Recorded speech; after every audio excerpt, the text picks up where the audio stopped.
kita pergi kedai Eco Shop. Kita beli bulu ayam.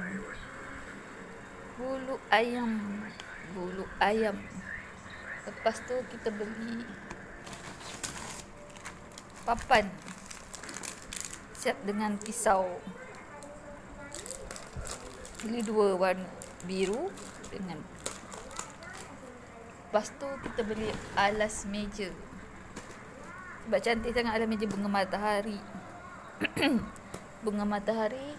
Lepas tu kita pergi beli ni tempat sudu. Cantik tak tempat sudu?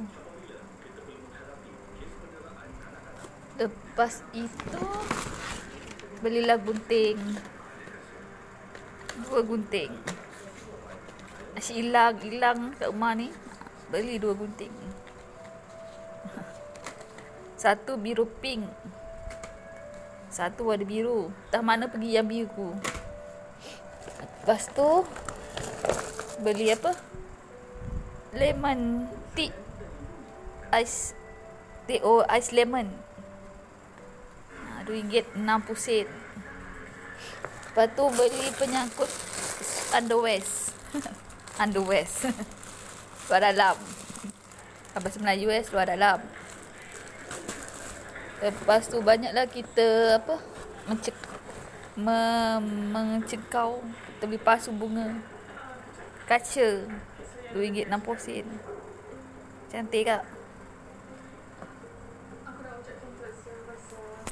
Lepas tu belilah ni paip punya saluar paip air. Lepas tu beli gelas sekali. Beli ni gelas cleaner gelas cermin nak lap meja. Cermin tu macam berminyak. So kita belilah ni cleaner gelas. Semalam pergi Ion Big dekat Pamol. Aku belilah beg dia. Cantik juga beg dia. Walaupun berapa ringgit dah? RM2 lebih ke? Cantik juga. Tali tu cantik. So inilah kita tangkap hari ni. Kita memborong hari ni. Cantiklah bulu ayam dia. Kilat-kilat. Kita borong kedai RM2. Sebelah rumah je. Jalan kaki je dah sampai. Sambil kita layan TV. Ni semua Eco Shop. Frame-frame tu semua Eco Shop.